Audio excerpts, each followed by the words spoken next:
Menden in regard to the McGuire parking expansion, formerly Nutex. Okay, got it. Menden in regard to the what? Oh. Okay, any updates, Ed, from town board? Just one. This will be my last meeting, and Mike Guinan rotates in for September through the end of the year. Okay. So, just like last year. Yeah, exactly the same schedule. So we'll see what happens in 23. Okay. Kim? I'm gonna let Lisa do the update for the next meeting. All right, over we go. Okay, Lisa. Okay, your next meeting is September 13th. You have a public hearing of Brush Solar Array located at 8045 County Road 41. Applicant is requesting approval to install a 71.2 kilowatt solar photovoltaic system, including trenching and installation of underground electrical conduit. You also have Victor, Chrysler, Dodge, Ram, and Jeep external car wash located at 6484 State Route 96. Applicant is requesting approval to install 1,880 square foot external car wash to replace the internal car wash stations that were approved for the new commercial building. Auction direct that came off of today will be on the next meeting located at 6520 State Route 96 for their charging stations. Applicant is requesting approval to install 2 public charge point dual port stations, a new utility pole, and conduit at the pre-existing auction direct site. Southgate Hills Phase 3 is also removed from tonight and will be on located East Victor Road. Applicant is requesting approval for a cluster subdivision of 10 single-family lots on an 11-acre parcel. And then you also have a final subdivision of Fairways Phase 3, re-subdivision lots 304, 313, and 314 located on Championship Drive. And they are looking for approval of re-subdivision into 11 individual townhomes and any carryovers. Okay. And I make note, I think we've already said this, but Southgate Hills is not on tonight. It's on for our next meeting. The legal notice for the public hearings appeared in the Daily Messenger along with under review signs being posted on the subject parcels. Postcards were mailed to property owners within a minimum of 500 feet from the location for the initial public hearing date of each application. For applications carried over, please refer to the Planning and Building Office. And with regard to public hearings, and there are 2 of them that are still open. Speakers are requested to limit comments to 3 minutes and will be asked to conclude comments at 5 minutes. Did I miss anybody? Okay. First is a Victor Square retail expansion. The public hearing is still open in this matter. It's 4-20 Commerce Drive, 15 SB 2022. It's zoned commercial. The owner is Victor Square Retail LLC, tax map 6.02-2-47.100. Applicant is requesting approval to construct a 4,000 square foot building addition on the south side of the Victor Square Shopping Center. Applicant is also requesting reduction of allowable parking from the town code, requiring 270 spaces to the proposed 202 spaces. This has been before us several times, and there it is. Good evening, everybody. Matthew Oates with Benderson Development. Would it be okay if I shared my screen so I could kind of use my mouse? Yes, Yep, go ahead. Okay.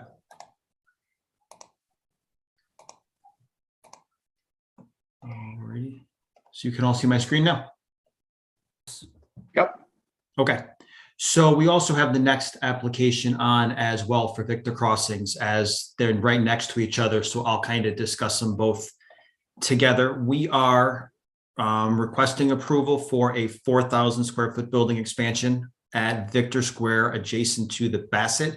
It's what we have presented to the board previously. As part of that expansion, we had discussions previously with the board in regards to a parking lot expansion in this area, and then modifying the entrance coming in to Victor Square.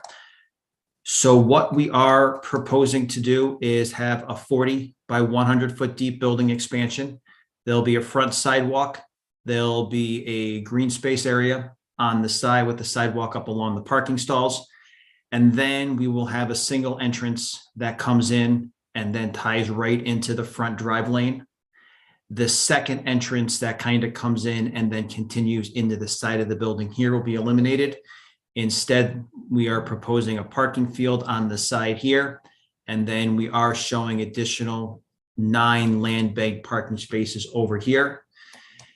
At the last meeting, Wes had requested that we show where the conservation easement was for Victor Crossing, so to show that we were not going to be impacting that.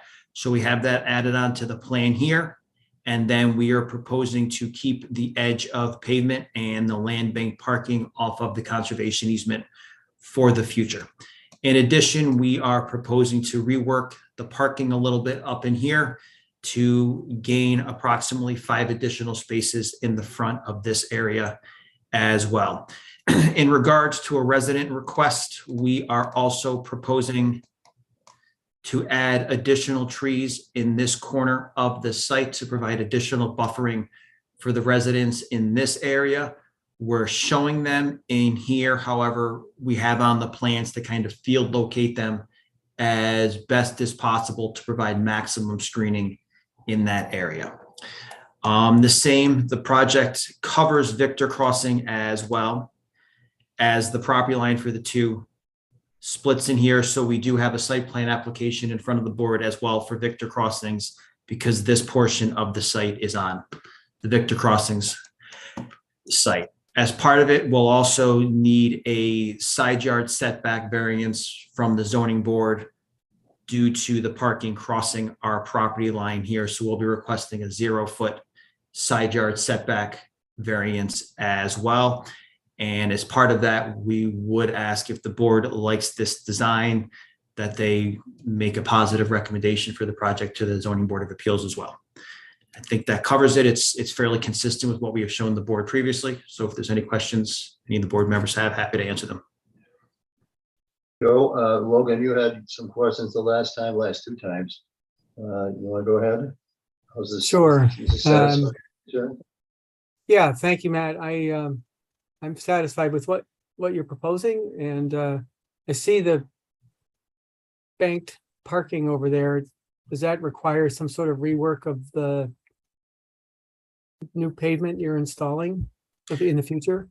No, so the banked parking would be built right off of the existing pavement that is there. I would say as we get into the construction, there's probably a 50-50 chance we just go forward and do it all now, just because after with the conservation easement, it's become such a small section that it probably doesn't make sense to put most of this in now and leave this small section.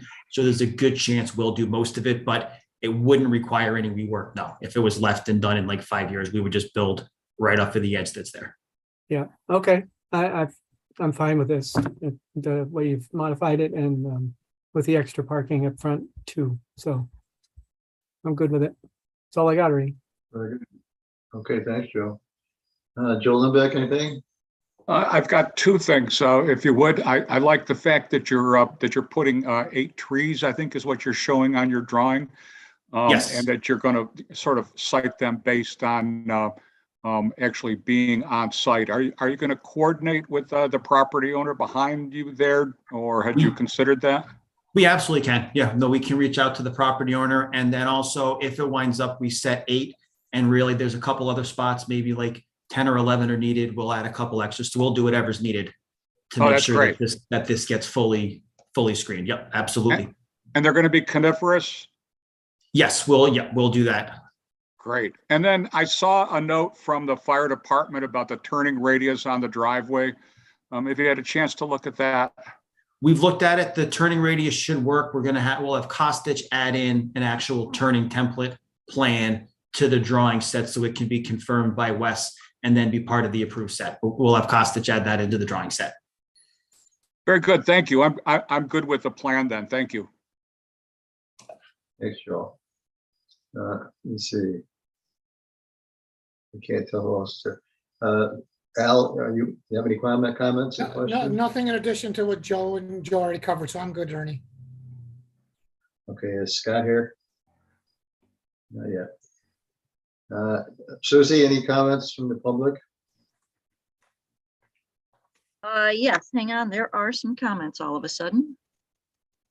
All right, go ahead.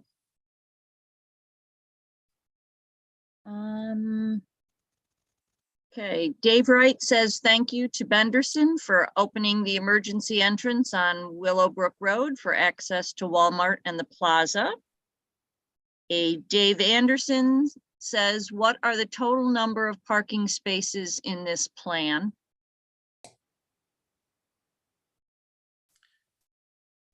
There are 217 total spaces. That includes the 9 future land bank spaces as well. That includes the ones that are there already? Pardon? Does that include the ones that are there already? Yes. Yep. So yeah, so that would be for the total for the overall site. In the end, there would be 217 spaces overall. All right, how many new ones are there? I think that's what he wants to know. Oh, so the new ones on the side will have 13 new ones on the side. I believe there are 6 new ones in front, and then there's 9 land bank spaces. Okay. And then Dave Any Wright, other?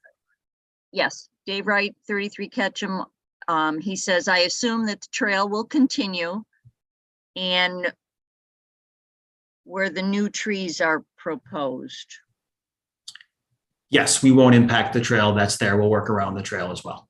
So the trail will stay. Okay, and then Dave Anderson has another comment. I would like to meet with the applicant to discuss the landscaping plan. Yeah, we're fine with that. And those are all the comments at this time.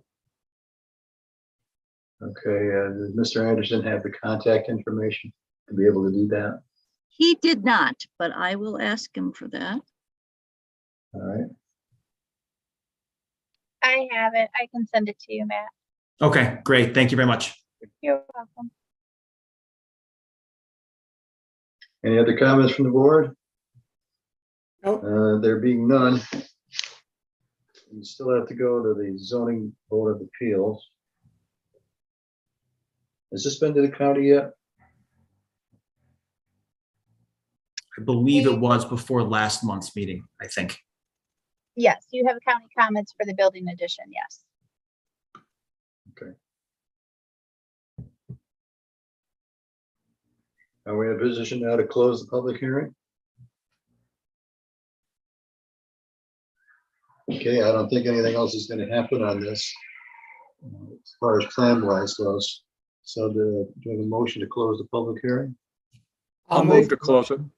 Okay, Joe Lindbergh moves. Just a second. Al seconds. There you go. All in favor? Aye. Aye. Aye. Okay, public hearing is closed. Anybody, anything else on this project? If not, we'll proceed to the next agenda item.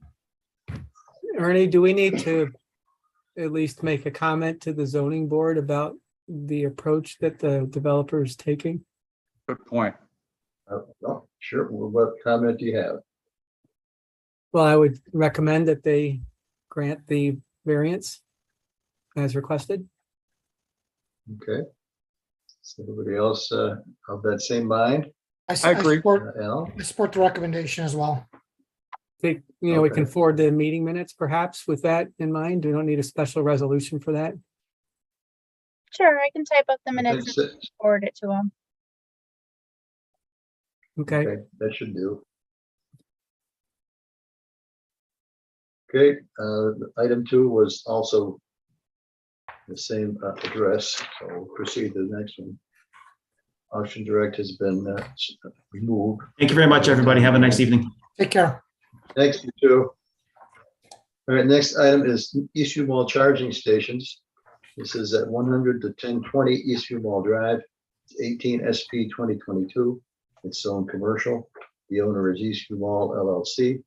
Tax map number 6.00-1-12.100. Applicant is requesting approval to install 20 EV charging stations in the front parking lot of Eastview Mall. Do we have somebody here for that? Yes, sir. My name is Lynn Stewart, and also my colleague Keith McDowell is here. Unfortunately, his video isn't working, so he'll be audio only. Okay. Good afternoon, everyone. My name is Keith. I'm the project manager for Livingston Energy Ports. Thanks, Keith. Okay, we've got an overhead view on the screen now. Oops. Yes, sir. Where'd it go? There it is. Is the existing Tesla stations in that vicinity? They are, but they are on the island just below it, sir. Actually, if I could share my screen, I can show you an updated map that we've been drafting. Sure, go ahead. All right, one moment, please.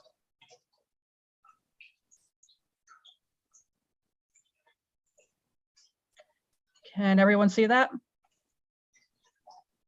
I can. Perfect.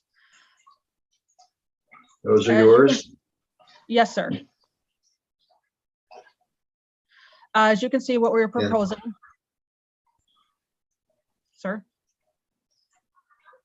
I thought somebody had said something. I apologize. As you can see, we are No, proposing 20 EV charging stations, running a total length of trenching to an area where we're going to be building a pedestal of 115 feet. The EV charging stations themselves are 4x4 with 1 foot footings. So they can be in line with each other in dual port configuration. So essentially there'll be 10 units across these 10 parking spaces feeding into the transformer and pedestal here. Any trenching, as you can see, will be refilled with native fill, possible gravel if required. And also any pavement trenching, same refill, and new asphalt and striping that will be flush with the existing striping.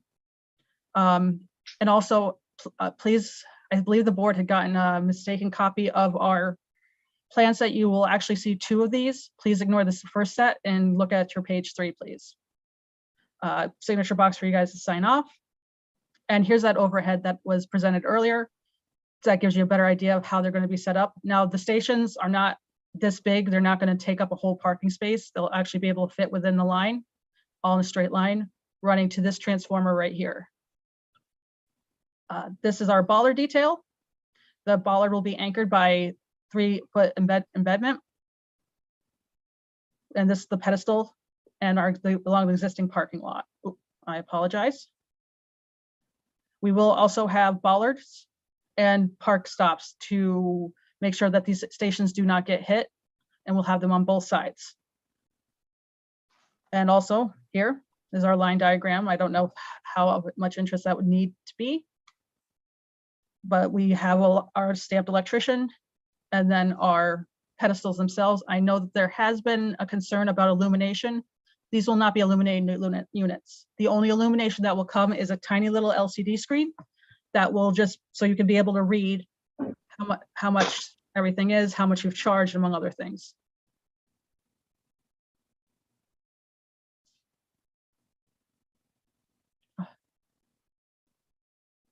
Questions from the board? Anything, Al? No questions. I'll defer to Joe. Looks like he's got something. Oh, I'm Let's curious show it, how I'm curious how you determined that 20 was the right number of charging stations. Well, given the increase in EV and also to make it cost effective for the mall and the NYSERDA funding that they got, 20 was the optimal number to have the best return on investment and to serve clients as the use for EV grows. Thank you. That's the only question I have. Thank you. okay. That's a great question, actually. Logan? Yeah, I just had a question about if you're not lighting them, is there a high mast or a tall lighting in the area that would light it up with the mall There lighting? is, sir. Right in throughout this area where my cursor is, there is already a pre-existing lighting. We don't want to add to the light pollution in the area, certainly. Right. So we're going to be utilizing the lighting, master lighting that is in the parking lot. Okay. That's the only thing I had. Thank you. Welcome. Thank you. Scott with the shot? No. Susie, any comments from the public? Done for this applicant. Okay, thank you. Hearing no other comments, I think we're in a position to close the public hearing. So we have a. Hey, Ernie, would you mind if Yeah. I interject here a little bit? This is Sure, Wes. I'm sorry, Wes. Yeah, from Labella You're Associates. not right next to me. You're not right next to me. I kind of forget about you. That's quite all right. So we issued a letter, however, it was only yesterday, and I think the applicant has responded with an updated drawing set to try to satisfy some of our comments. So I just wanted to go through a few of our comments with the planning board so that they could, chime in if they had any further concerns. So one of the comments that we had, I'll start off with number 2, was the disturbance area. And we were looking for maybe the plan to show on to identify where exactly the disturbance would occur. And maybe your plan that's on the screen now shows the actual trench location. Is that the? Yes. So Okay. I don't know how familiar you are with EV, but essentially whenever we trench, the largest that we ever trench is 16 inches. Okay. Because conduit is now like super small, don't have to lay it down that much. You don't need that wide of a berth to set it down, get it set and buried. Okay. And that's what this line is supposed to represent. Yes, is the trenching all the way through. Okay. So I guess that's really the only disturbance area with I guess maybe I have a question because the plan that I see here on the screen shows an equipment pedestal that maybe wasn't on the plan that I was looking at. And Yes, that was updated and resent yesterday. If you didn't receive it, I apologize. I did it when I received your comments and redid it. okay. So the equipment pedestal is not going to be shared with the Tesla at all. It's going to be on the one adjacent or above it, adjacent to this area where we're building. Okay. Yeah, so sorry for that confusion. So is that going to take up any existing green space then? No, not at all. It's just going to go into a transformer. Okay. That's So already there. so that's not going to be in the landscaped island. That's going to occupy an existing parking spot. It will be in the landscape island, but there's already a power source there. Okay. All right. So it won't be disturbing anything that's not already disturbed. Okay.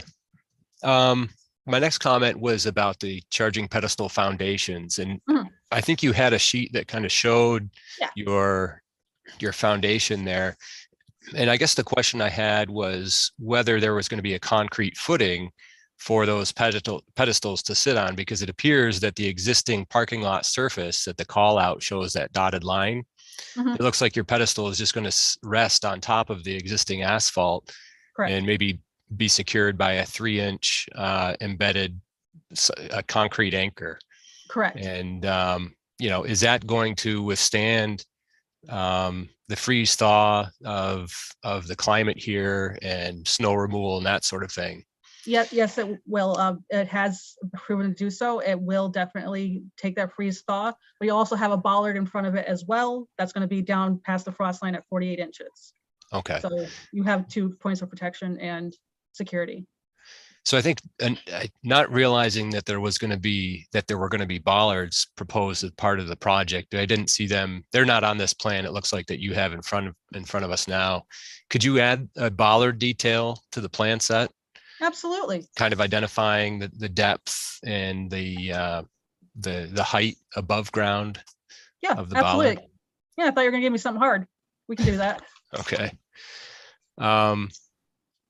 The pavement restoration, it sounds like you've addressed that. If you have a pavement restoration detail, that would be helpful.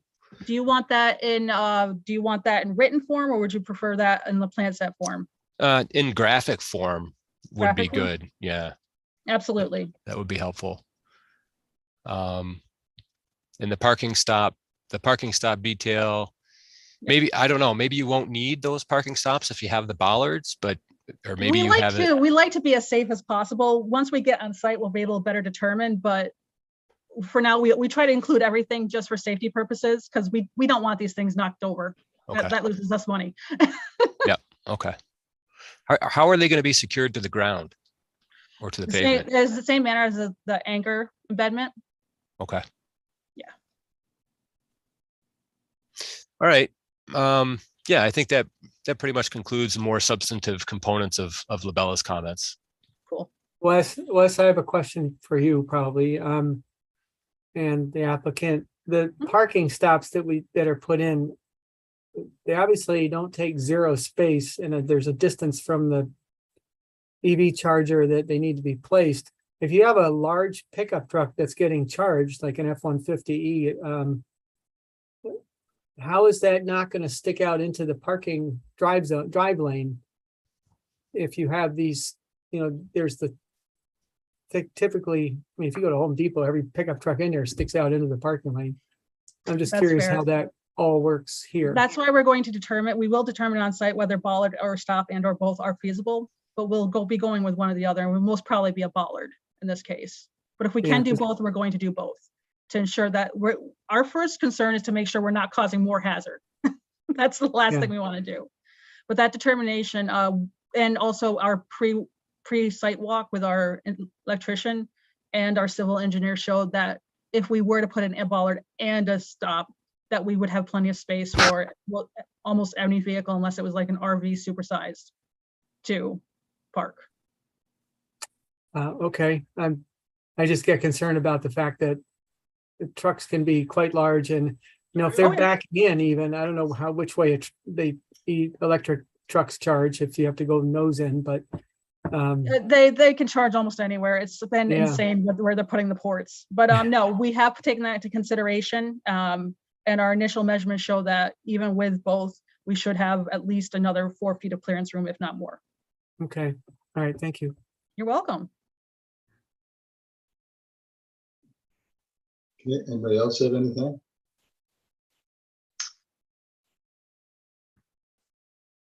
Hearing no noise. I'm guessing the answer is no. Susie, anything from the public yet? No additional comments. Okay, thank you. Do you feel comfortable enough, board, to close the public hearing and have a resolution? Yes, Sure. Yep. Okay, then entertain a motion to close the public hearing then. So I'll moved. move. I'll second. Joe Lindbeck beat you to it. No, Joe, you were first. Joe Lindbeck Okay. made the motion. Joe Logan seconds. All in favor? Aye. Aye. Public hearing is closed. And we do have a resolution. And I guess, Wes, some of your comments have to be still met. As I hear it Yeah, tonight. if there's not a condition in the draft resolution, I guess one of the conditions I would suggest would be that the Labella comments be addressed. Absolutely. It is in the resolution, the comments in a letter dated August 22nd addressed. Perfect. Is that the one? Okay. All right, this is for the resolution for the Eastview Mall number 20 charging station. Today's date, 8/23/22. It's 100 to 1020 Eastview Mall Drive. Application number 18 SP 2022. Whereas the planning board made the following findings of fact. And there are seven, because 5 has been repeated.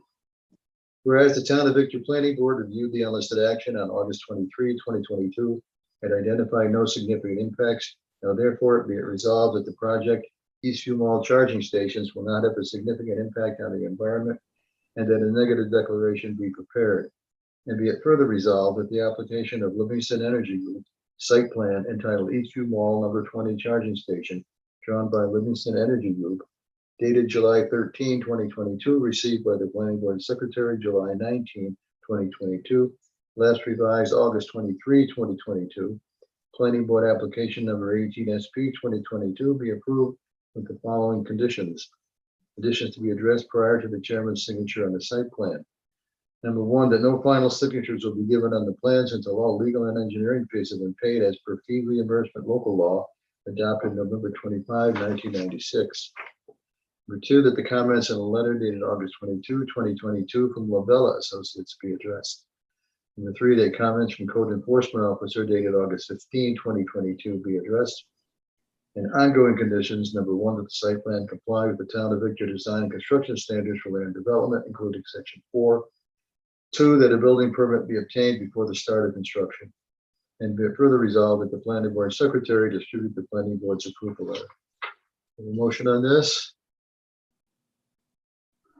So moved. Second. Second.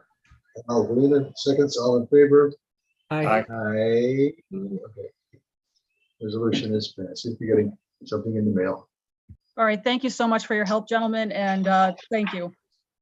Welcome. And ladies, sorry. Thank you. You have a great day.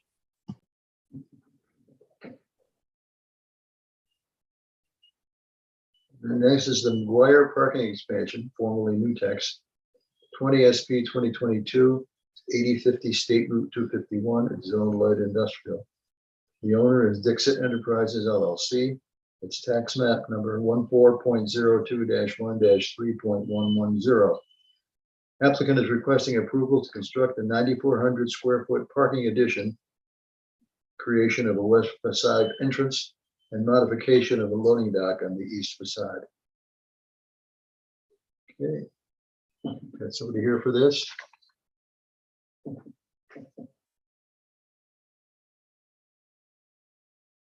Anybody? I thought I saw the applicant's representative here, Brad. Oh, maybe he's on mute, or maybe not. Sorry. I can't tell because not all of the people are on screen here with me. Yeah, Brad, I can't hear you when you speak, even though your mute button doesn't appear to be off.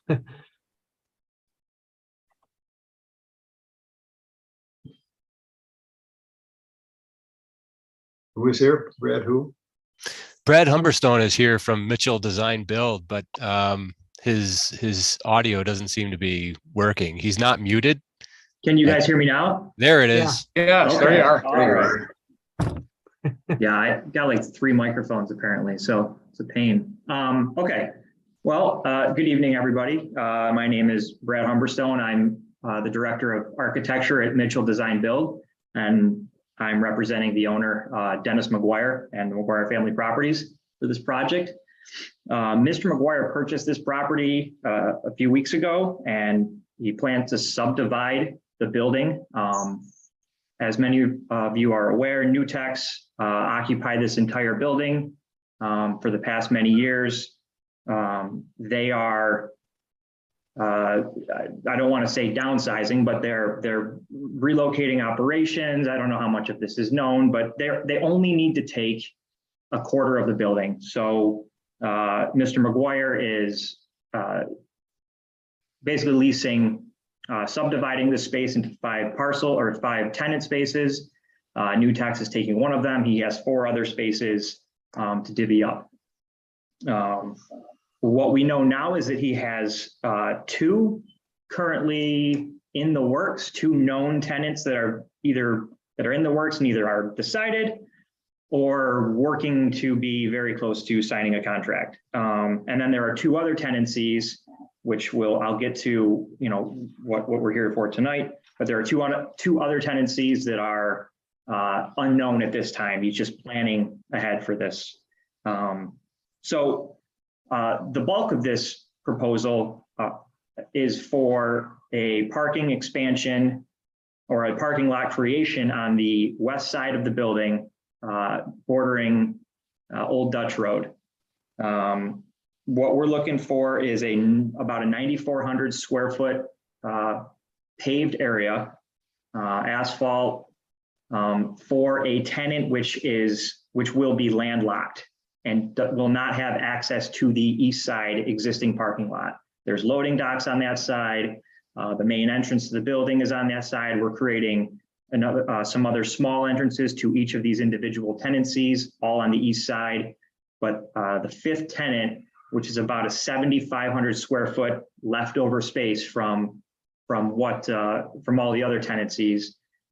They do not have any access to the east side parking lot. So we need some type of ingress and egress for this future tenant, again, which is unknown. The plan is to create a parking lot around 18 spaces or so. We are showing a minor main entrance, I guess, because they will not be able to use the current main entrance of the building. We're going to, add a canopy just to kind of give it some language, some semblance of a main entrance. Depending on the use, whether it be some type of storage facility or the distribution, a small distribution or some type of business occupancy. We'll be adding some windows, some fenestration to the building, or to that southwest corner, the Old Dutch and 251 intersection. And there's currently a swale there, which drains a lot of that down around the front, the south side of the building, and back to a pond, which is on the northeast side of the property. It's an odd configuration, but it works. It's been approved. I mean, it's been in operation for many, many years. Unfortunately, the regrading, trying to level out the parking lot, requires us to remove some trees, along with asphalting the parking lot. Of course, there are some mature spruce trees that are taking up that space, and we have to remove some large mature trees, as well as some shrubs and other small trees. But the intent is to maintain as much of that intersection, that corner, full of landscaping as possible. We think, at least on our drawings, we do a pretty good job at keeping grade untouched and leaving that landscaping intact. But along Old Dutch Road, I mean, there's just too much grading to really keep a lot of that trees, a lot of those landscaping. So we're just replacing it with some new approved part of your landscape program. But the other aspect of it is of this parking lot is that there's an 80-foot setback per the town code. We are proposing that be reduced 50 feet so that we have roughly a 30-foot setback from the right of way. This coincides very similarly with the parking lot across the street. Really doing the same thing. We're going to share, well, not share, but the ingress into the parking lot off of Old Dutch Road is situated across from the entrance into the parking lot on at Danforth. So we think that's a good setup as well. Again, we're really only asking to be no worse than the parking lot across the street when it comes to the setback reduction. The last piece of this site plan proposal is modifying the overhead doors, the actual loading docks on the east side of the building. These are barely visible from 251. I guess if you're going slow enough, you can see it. But really, it's just because of the breakup of the tenancies. Each tenant wants to have their own loading dock. The three that are known, that is, want to have their own loading docks, and one of them is going to share with the unknown tenant. And really, we're just resituating these loading docks. We have to make the loading dock, we call it a pit, but it's actually level with the parking lot. It doesn't decline into the landscaping at all, or into the site at all. It's flat. But we really just have to expand that concrete apron for loading docks by really just a little bit to be able to fit, what is it, six total loading docks. So That is the bulk of what we're proposing and what we're hoping to have approval for. Certainly, you know, we've had a lot of comments, and I've tried to be diligent with my responses over the last, you know, couple weeks and days here. And I'm certainly happy to entertain an answer, and discuss that any further. Okay, any comments or questions from the board? Joe Limbeck. I'm looking at the note number 2 from Nabella about the existing mature trees and vegetation, and I'm looking at your response, and it shows good intention, but it doesn't show a lot of detail. And I'm curious if you've had a chance to further explore what you would do in terms of improving the facade, and taking a more detailed look at removing those mature trees since you wrote your response on the 12th of August. Are you referring to the architectural responses?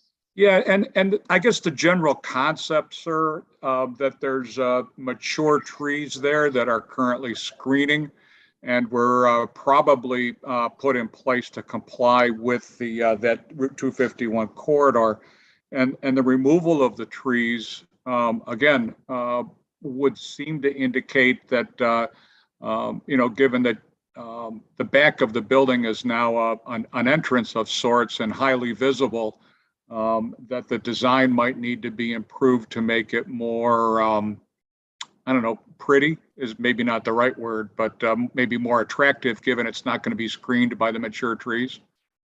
Yeah, so I guess has this been explored further at this point? You know, not entirely. I guess it's hard to determine what it is that you're looking for. You know, I know Mark Kukuvka from Labella had some comments, and they were very pointed and very specific comments. It's hard to answer that totally not knowing what the tenant is going to be and what they're going to desire. I mean, I understand where you're coming from. You know, what's it going to look like from the outside? You might have a general idea of what it's supposed to look like, but I don't think it should be something so dominant that it confuses. You know, we don't want it to be 2 main entrances. Really, we want it to be an egress. I mean, we want to make sure that there's a parking lot for convenience for whoever this small tenant is that takes up 7,500 square foot of this 100,000 square foot building.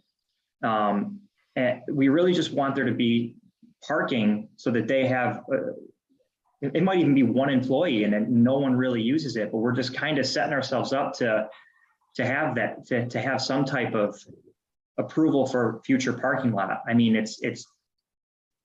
I don't think it's a facade that warrants pillars or anything similar to what's going on at Danforth or the building even further west down the street, or even represents what's going on in the east, the main entrance of you know, the current Newtex building.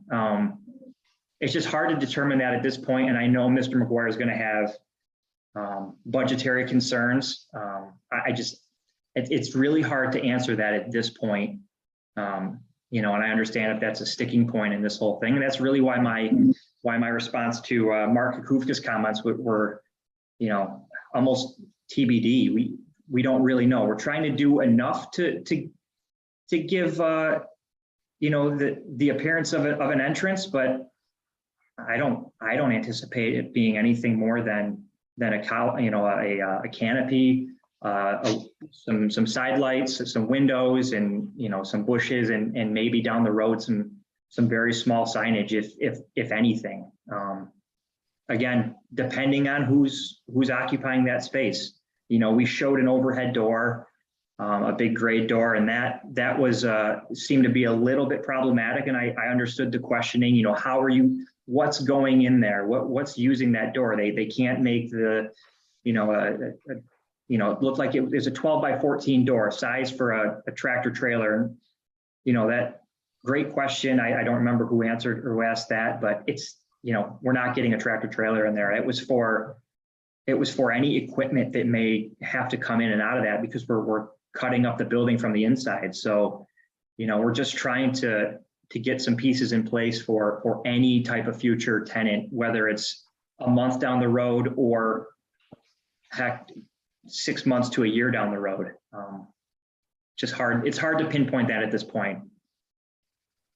Okay, I understand what you're saying, and I'll be interested in your final designs when you bring them in front of us. For sure. Understood. I'm good, Ernie. Okay, thanks, Joe. Joe Logan? Yeah, I guess I'd echo a little bit what Joe was saying about the view on that building, and I think that you could probably manage it with landscaping the length of the building, not maybe just in front of the parking lot. You're removing all these big trees and they cover up a lot of the facade. As soon as they're gone, it's going to be obvious that you have a very long featureless facade, if you will. Yeah. And I think that with some strategically placed clumps of trees that will mature to hide most of the facing on that building. And I was just looking on Google Earth, but you know, if you put trees in a cluster around the transformers that are further down and the gas risers and pipes and things like that, you know, along the way, that eventually they'll grow up to be what you've got now, that it looks like you'll be removing most, if not all of. So I would be most interested in seeing that taken as the approach to shielding the building rather than spending a lot of money on fixing up a facade. I think that might not make it economically sensible. I too had also a question about the that loading dock door, and how could you possibly access it? I assume that if you just put a box truck and put it down on a dolly and roll it in, I guess, but I'm trying to figure out why you would need a 12 by 14 door, I think, for stuff coming off a box truck. And like I said, so I mean, that question was asked, and we've since revised the drawings to show a 12 by 12 door. You know, we realize that there is ephes at 14 feet. There's like a band, and we really don't want to get into, you know, when we put a lintel in there, we don't want to get into ephes repair. So we lower that door to a 12-foot door, gives us plenty of room for, lintel. And there, like I said, there really was no intent to get a truck in and out of there. It was more for what it could possibly be in the future, but the parking lot's not going to allow a truck or a large truck to really maneuver. Yeah. The other challenge I had with this design was putting in an ADA ramp in the middle of the paving area at the loading dock on the opposite side. You're putting wheelchairs or other, ADA compliant or, affected people in the middle of a loading dock. And it seemed to me odd that you wouldn't have the door, and I'm sure it's about how you're managing the space inside, but take that ramp and door and push it up to the north end of those loading dock series. So if you want to comment on that, but it just doesn't seem safe. Do you have the latest drawings, Joe? I have what we got from our Dropbox last week. So I'm looking at sheet C102, and it's the focused enlarged site plan loading docks, and it shows the ramp going out, turn around, and come back in again near the face of the building. So if that's I'm sorry, you're talking on the east side of the building now. Correct, yeah. Got it. Okay. Sorry. Yep. That wasn't clear. Yep. Yeah, it's you're talking about the north. It's the new man door between two northerly loading dock doors and the other two, four of them actually. So you have a lot of loading docks there, and now you put a man door and a pedestrian ramp and stairs in the middle of all that. And I'm sure you'll get semis that would come in there, or at least large delivery vehicles. Yep. So that ramp is gone. Okay. that is not there. We realized that was going to be a nightmare. That made sense in theory to get, because that's sort of like we kind of have like a common entrance where, you know, we're going through the permit process for interior design. You know, that's been submitted. The code officials made comments on this, you know, we're addressing that as well. Okay. You know, so this is like a common entrance for 3 of the tenants. So we knew we needed ADA access. There was no way to really get that. So at first we were, you know, pretty much dead set on this idea that there had to be a ramp and stairs there. And then it became apparent, well, as you pointed out, that's a terrible idea. That's just going to get beat up. I mean, it's just not a good spot to be surrounded by, you know, 6 loading docks. Yeah, you could have a semi on either side of that ramp. Yeah. Make it not a great location. Yeah, and you know, it was going to be we didn't know if it was going to double back on itself. Is it going to be a, you know, plus or minus 40-foot long ramp with I mean, it could be huge. It could stick in the middle of everything. So we got rid of that. We figured out ways with existing doors that are positioned all around the building to get at least one ADA entrance exit at grade into each tenant space. Do you have that? You have a new layout to share with us? On the interior?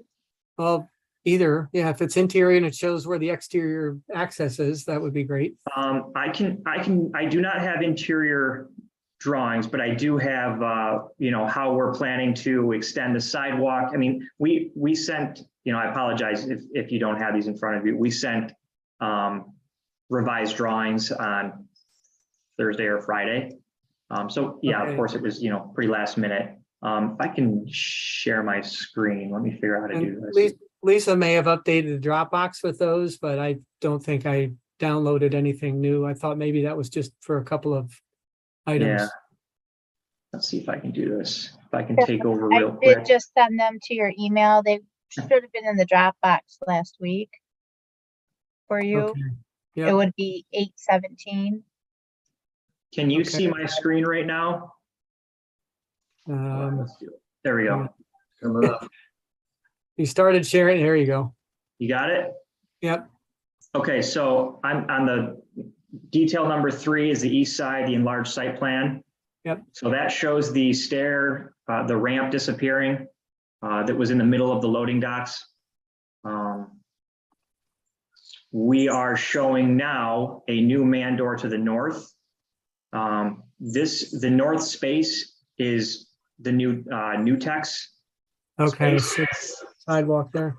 Yep. So we have like a shovelable path that is, you know, just rises up a couple of feet, very easily achieves the, you know, 1-on-12 ADA, and gets us from, you know, it's not great, but it's certainly way better than in the middle of a big loading dock area. Okay. So that really gets us tenant 1, which was the Nutex, which is the northernmost tenant. There's already a couple at grade and ramped entrances around the building that we didn't really have to deal with. And I understand it's kind of hard for you to follow when you don't know what the demising walls and how that's all set up. But that's something that's been vetted out and it is, you know, essentially been approved from a egress, life safety, code compliance standpoint. And on the west side of the building, we just extended the sidewalk from the proposed parking lot to hit a whole bunch of doors that were already. Yeah, so that's really, I mean, that was the simplest way to do things, is really just capture a lot of those grade doors, those existing doors that have pads already, and just tie them into sidewalks and in parking lots. Okay. So, All right. Well, it looks like you've been thinking about it and it's made some progress on satisfying that. And I just want to remind you that when we're doing building renovations, that the outdoor lighting needs to be brought up to the current lighting standards. So wall packs need to be full cutoff, things like that. So absolutely. I just wanted to get that in there too. So Yep. I guess that's all I have, Ernie. Thanks, Brad. You're welcome. Al, anything? Yeah, so the only additional question I would have is that, again, splitting this up into a multi-tenant situation, how are you being assured that the parking is adequate for 3 at this point, at least for as far as we're concerned, unknown uses? I guess good question. The 3 known uses are really the main one, which is taking up the southernmost portion of this building. I don't have the square footage off the top of my head. I want to say it's like 45 or 50,000 square feet. A pretty big chunk of this building is a assembly. They assemble components. It's call it light manufacturing, distribution, which is why they need a loading dock, and some warehousing, some storage. Another one, another Oh, yeah, tenant. hey, Brad, just if I could just interrupt you there. Sure. So, in an assembly type operation, I mean, that could be very labor intensive with dozens and dozens of employees, or it could be a 5-person operation. So again, Sure. how do you make that determination that the parking as designed would be sufficient to meet, again, an unknown employee population? I guess at this point, without talking to Mr. McGuire about that and who he's, that's a good question. Yeah, I don't really have a direct answer on that one. Okay. I guess that's why we need a little bit more parking on the other side, just to make sure we do have some additional parking on the west side. Well, but we went through great lengths about talking about the west side Yep. doesn't have access to the east side, so you got to put parking over there. So the west side was for the west side tenant, not for the southerly tenant, I thought. So again, now we're starting to mix and match our potential uses. We did one of the, hold on, I'm going to go to the overall plan here. Essentially, the tenant that only has access to the west side parking lot, they're the only ones. There's another large tenant that has access to the main entrance off the east side, connects all the way back through on the west side. There's another one that cuts through the entire building, another one that cuts through the entire building, and the northernmost tenant essentially transverses the whole building as well. So there's only one tenant that is landlocked from the east side. I guess that's the simplest way to put it. Yeah, so I mean, again, at the end of the day, I'm having a hard time making any type of determination says that the parking as designed is sufficient to meet, the building occupants' needs. Okay. So some type of additional insight or Okay, assurance that it'll be adequate. Yeah, that's something I'll have to look at the code and try and run some numbers and see what's proposed uses. Talk to Dennis McGuire and see what else if he knows any more information about employee counts or anything like that, because I do not have that information right now. But I'm writing that down. Yep, thank you. Yep. Thanks, Al. That's all I have, Ernie. Good. Okay, thanks, Al. Anything else from the board? Susie, any comments from the public? No new comments. Thank you. Well, I guess you've got some answers to get to us based upon what happened tonight. You plan on getting them to us by the next meeting? Yes, what's the date of the next meeting? 3 weeks from tonight, I think. It's September right, Lisa? 13th. Yep, September 13th. So September 13th is the next meeting. Lisa, when is the county? When does that happen? September 14th. Okay. So So this- ideally, It will be rolled over to the last meeting of September. yeah, The- If you want to wait till then, we can put you on the last meeting in September. I mean, I'm going to get you, this is a fast-paced project. Mr. McGuire would really like site plan approval. So I'm pushing to get all this stuff done so they can go to counties, so that the county can recommend back to you guys on, what is it, the 27th, Lisa? Yep, September 27th would be the next one for you Okay. guys.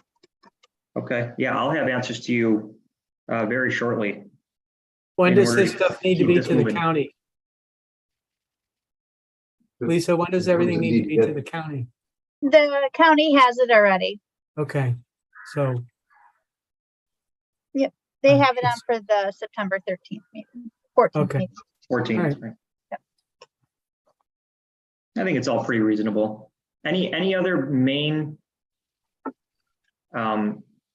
big comments, especially, I mean, I know a lot of the comments were focused on Old Dutch Road, the west side. Any major ones about the loading docks? No. On the east side?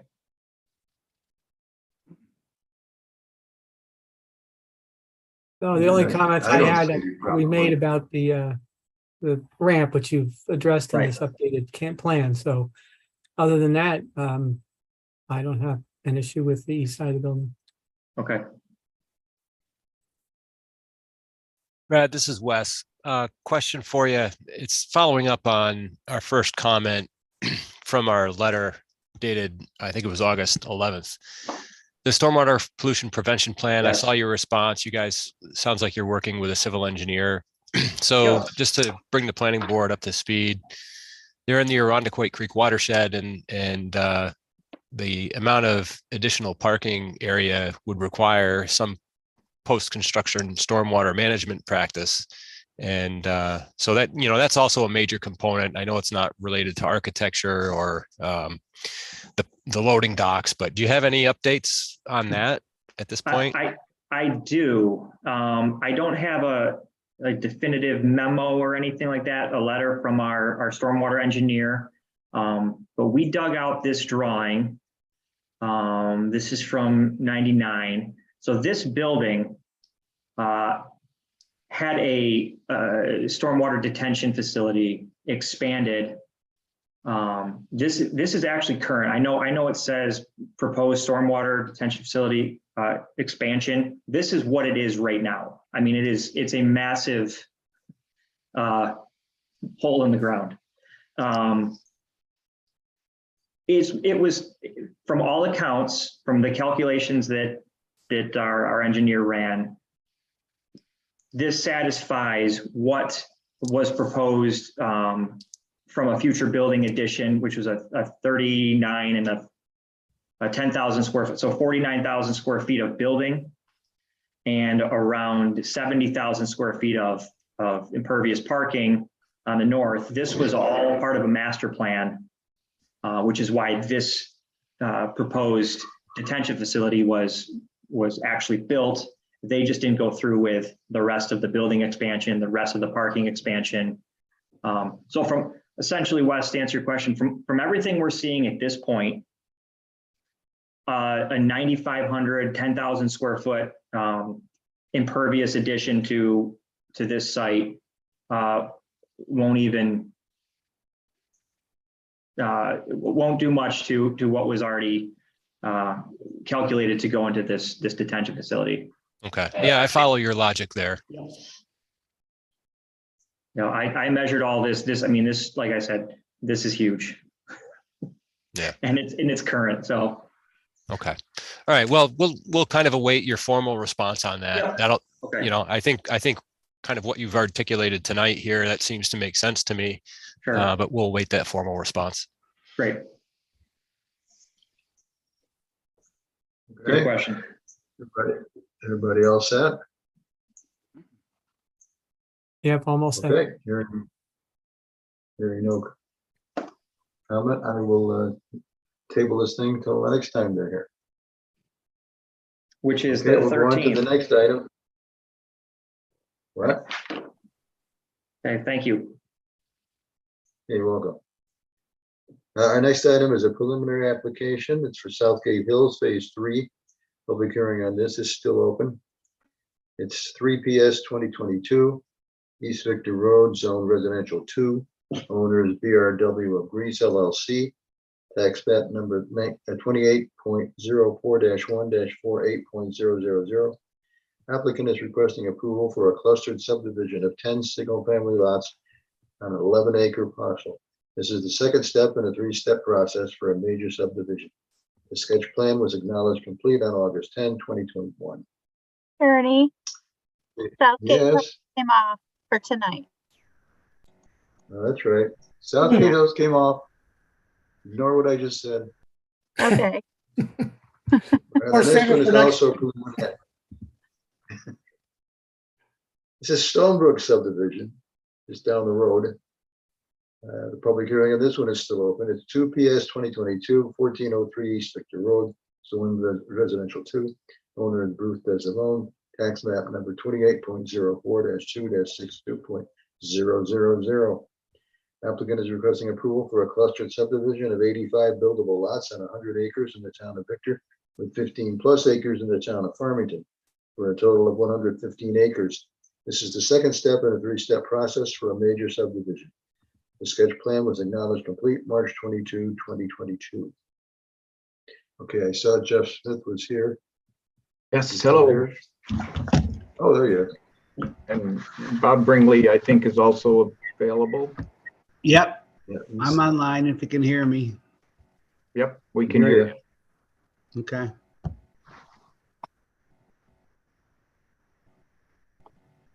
Okay, well, this has been before us several times. Where do we stand on this now? Ernie, so you might recall that at the last meeting, we began going through part 2 of the long form EAF. And there were a couple of unresolved questions that we wanted to revisit at this meeting. And I've prepared more of a finalized part 2 EAF and part 3. And then, so I just wanted to go through a couple of the items on those. And I've also got a draft resolution that would issue a negative declaration if the board is so inclined to go that route. So I'd be happy to kind of go through a couple of these items. Okay, go ahead. And then I guess maybe before I start, one of the questions that I still have kind of outstanding, and I don't think this necessarily needs to be resolved before preliminary. And I know the applicant has been working with the land trust on the open space. And my understanding from a meeting that we had with the Genesee Land Trust or Finger Lakes Land Trust several months ago was that they might draft a memorandum of understanding with the town of Victor if they were to take ownership of the open space for this project, because I think they were looking to have the town of Victor participate in some way in the future recreation or maybe some maintenance component or improvements for the open space. Whether they be trail related or, picking up trash along the stream bank, that sort of thing. So I don't know if the applicant might have anything further in regard to whether the land trust has drafted a memorandum of understanding for the town of Victor yet. As of yet, no, although we haven't pressed them for it. What we are working on right now is Marathon Engineering has requested a digital file that represents what their desire was in terms of the trail development. And I think it was brought up at the last meeting. It's behind lot 43, give or take. that they were going to develop a trail off of the Auburn Trail onto some of the slopes there, and wanted that property to go with the Genesee Land Trust rather than be an open space conservation easement for the lots. And we have no problem with that. And we've drafted a map for them and then received an initial preliminary digital file. And I know that Matt Tomlinson asked for more detail on it. So our intention is anyway to reconfigure the open space so that that trail development is possible from them. And I think at this point, I agree with you, Wes, at that one initial meeting, Lorna Wright did speak of a memorandum, and I'm sure that they could produce that quickly. I don't think that they wanted, my recollection is not that they wanted so much necessarily labor support as much as support for grant funding and things like that, that they just felt that the town needed to be supportive of their efforts, not necessarily providing them actually working people to maintain the property. They hope to do that with volunteers and I think with the trail people, David Wright's organization, et cetera. So I think that we can certainly add that to their list. I think it's reasonable that, I mean, any approval obviously has to be that we follow through with that and everybody gets along in terms of the town is supportive of their efforts. And so if that's some kind of a condition, we're kind of, I guess we're not working fast on it, but we pretty much kept it going in terms of they had to get it through their board. We had to get the digital files and all that. I think at this point, we're very close to having all of it in order and probably within the next couple of weeks could do that. All right. Jeff, thanks. Thanks for correcting me. I now that you had mentioned that in terms of the land trust looking for the town of Victor's support versus actually providing labor to do work out there, that I think you're right. So thanks for, I stand corrected. Thank you. So if we could, I'll just go back to part 2 of the EAF. One of the questions that we had that we were looking for more information on was in regard to a potential threatened or endangered species. Specifically, that we talked about the twin leaf. And we did get a little bit more information from Marathon on that, and we were able to check in with some of the online resources that New York State DEC has. I'm going to share my screen here.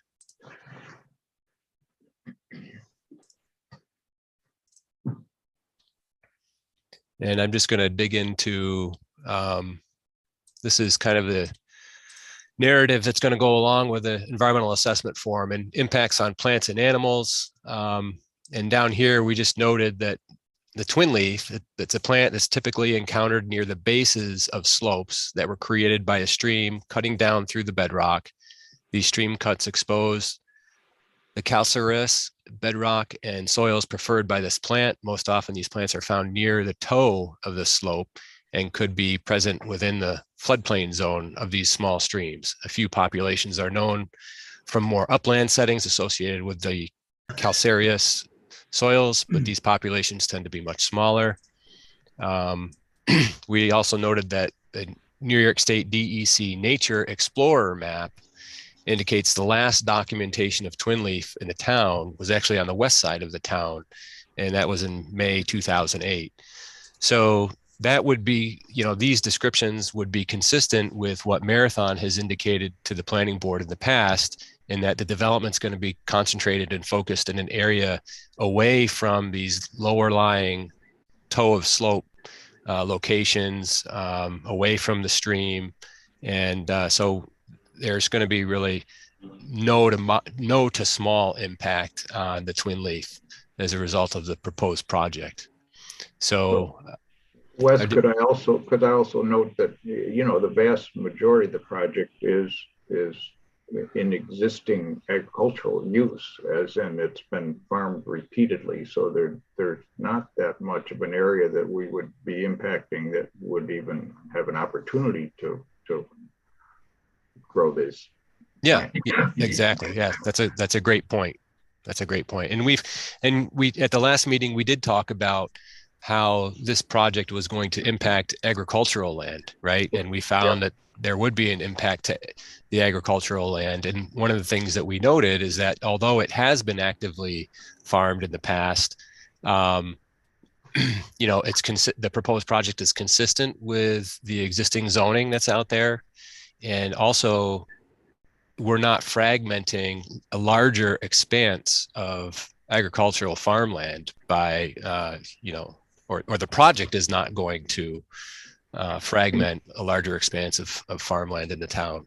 So in that regard, that's another reason why the impact to agriculture is not a significant impact in seeker. The other thing that I wanted to bring up was in regard to traffic. And we talked a little bit about traffic, and I went back and looked at the access management plan that Lorenzo and his group assisted putting together for the town back in 2018. I looked at the average annual daily traffic volume on East Victor Road, which you can see is right here. The project location is right here. And so this 1,180 accounts for the southern portion of East Victor Road. That's the average annual daily traffic. So that's traffic going both ways over the course of 24 hours. And then the northern portion, which intersects Route 96, is 1,260. And we know that based on seeker's guidance, a traffic impact study wouldn't be required unless the peak hour resulted in 95 or more vehicle trips. And I think they came in at 91. So I just kind of wanted to give for some perspective, you know, compare that 91 to at the peak hour versus 1,260 or 1,180. So it seems like, you know, we were recognizing, we discussed a little bit about someone waiting on East Victor Road to turn right or left on Route 96. Maybe there's a little bit of a delay there, not necessarily a failing situation, but there's really nothing that I think the planning board would require at that intersection as a result of this project. All right. Do any of the planning board members have any questions on that? No. Okay. All right, so let me see. So part 2, we did finalize that impact on plants and animals. You might remember that we went through these particular paragraphs here, and the information we have on the twin leaf, we've indicated no or small impact for those. And then I think maybe that was the last question. We did change on impact to agricultural resources, paragraph B, we did change that from a moderate to large to a no to small impact. And that was with regard to Joe Logan's comments that we're not really severing, you know, agricultural land with this, with the project, or the project's not going to sever agricultural lands. Impact on historic and archaeological resources. That was the last item that we needed to follow up on with Marathon.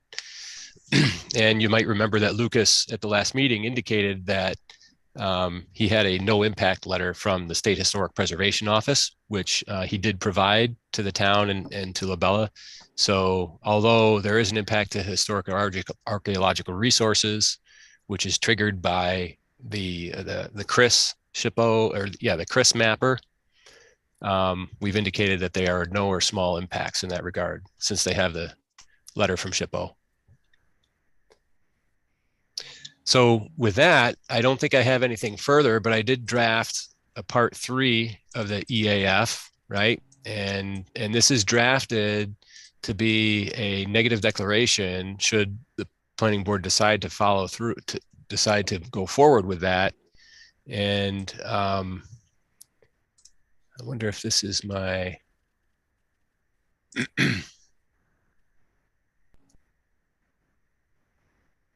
Yeah, let me see if I can bring this over. So Ernie, I guess I'll defer to you and the board to ask you if you have any other questions on seeker or any questions for the applicant. Otherwise, I can go through this draft resolution that's on the screen if you're able to see it. Okay, anybody have questions or comments before we go into that? No, sir. I don't have any myself. No, Wes. Okay, Wes, take it away. Okay. So are you able to see the draft resolution here? Yes. Okay. All right, good. Yes. Thank you. So whereas on or about May 10th, 2022, the Secretary of the Town of Victor Planning Board received a preliminary subdivision application entitled Stonebrook Subdivision, the project proposed on the east side of East Victor Road and at the terminus of Sunray Crest Drive, tax map number 28.04-2-62. And whereas it is the intent of Jeff Smith, Woodstone Custom Homes, the applicant, to develop 85 single-family residences using the Town of Victor's clustered subdivision provisions found in Article 5 of Chapter 184 of the Victor Town Code, where the residences would be clustered on approximately 50 acres of the approximate 115-acre parcel, 15 acres of the land being located in the town of Farmington, and whereas the Town of Victor Planning Board, the Planning Board, classified the project as a Type 1 action under the State Environmental Quality Review Act pursuant to seeker's implementing regulations, and initiated the lead agency coordination process by transmitting Part 1 of the seeker environmental assessment form and project information to involved and interested agencies. And whereas the Planning Board declared themselves lead agency at the July 12th, 2022 Planning Board meeting, as no involved agencies objected to the Planning Board being lead agency or 30 days had passed since Part 1 of the EAF was transmitted to them. Now therefore be it resolved, the Town of Victor Planning Board as lead agency has carefully reviewed the project, Part 1 of the long environmental assessment form, application materials, public comments, and environmental record concerning the project, as well as completed the applicable Parts 2 and 3 of the long environmental assessment form and has not identified significant adverse impacts. And be it further resolved that no potential significant adverse environmental impacts were identified with the proposed project using the criteria for determining significance identified in 6 NYCRR section 617.7, paragraph C1, and in accordance with 6 NYCRR section 617.7, paragraph C2 and 3. And the Town of Victor Planning Board hereby finds and concludes that the proposed project will not present a potential significant adverse environmental impact and hereby issues a negative declaration. And be it further resolved, a notice of negative declaration shall be filed and or published to the extent required by the seeker regulations. This resolution has been prepared in accordance with Article 8 of the New York Environmental Conservation Act. Can I just interject for a moment, just to let you know that the public hearing is still open? So I didn't know if you wanted to act on that first before this or after. Susie, any comments out there from the public? I think there was just a couple. Dave Wright says he agrees with Mr. Smith regarding the GLT. And he also says VHT has identified twin leaf growing in the open space. That's it. Okay. That being the case, entertain a motion to close the public hearing. So move. Got everybody, Joe Lindbergh, was that Joe Lindbergh? Okay, Yep. he moved. I'll second. Second, that's Al. Magdalena seconds. All in favor? Hi. Aye. All right, the public hearing is closed. Thank you. Okay, we can go back to the resolution then. Is there any question or comment or any additions or subtractions to that? Hearing none, entertain a motion to approve the resolution. So moved. Joe Logan moves. Second. Algalina, Mr. Second. Seconds. Okay, the resolution is passed. Do we have anything else for tonight, Lisa? No, that was your last one. Okay then. Okay. Move to Wes, adjourn? anything else? Well, wait a minute. Anything else, Wes? I don't have anything further right now. I guess with regard to this particular project, maybe we need to finish our review on the updated plan set, just to cross our Ts and dot our Is, to prepare the planning board for potential resolution on the preliminary subdivision at an upcoming meeting. And so that ball kind of is in our court. Wes, do you think that that would be done prior to the next available meeting, the 13th of September, I think I remember? Yeah, that's the goal. That's the goal. Well, and we will work also to press GLT to have something prior to that time as well. So hopefully Okay. that would be in hand. And Okay.